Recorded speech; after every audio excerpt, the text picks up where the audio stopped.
புதினா சட்னி எப்படி அரைக்கலான்னு பார்த்துக்கலாம். அதுக்கு இவ்வளோ அளவு புதினா எடுத்திருக்கேன், ஒரு மீடியம் சைஸ் தக்காளி எடுத்திருக்கேன், கொஞ்சோண்டு பெருங்காயம், தேங்காய் எடுத்திருக்கேன், புளி கொஞ்சம் எடுத்திருக்கேன், காஞ்ச மிளகா எடுத்திருக்கேன், கொஞ்சோண்டு கடுகு உளுந்தம் பருப்பு எடுத்திருக்கேன். இப்போ இது எல்லாத்தையும் வதக்கிட்டு மிக்சியில் அரைக்க போகிறோம்.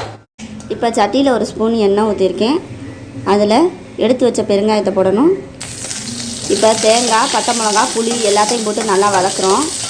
இப்போ புதினா தக்காளி எல்லாத்தையும் போட்டு ஒன்றா நல்லா வதக்கணும்.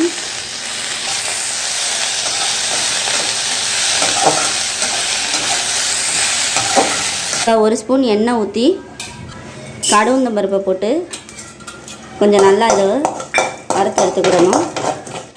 இப்போ மிக்சி ஜாரில் ஃபஸ்ட்டு தேங்காய், பெருங்காயம், புளி, காஞ்ச மிளகாய் எல்லாத்தையும் அரைச்சி எடுக்கணும்.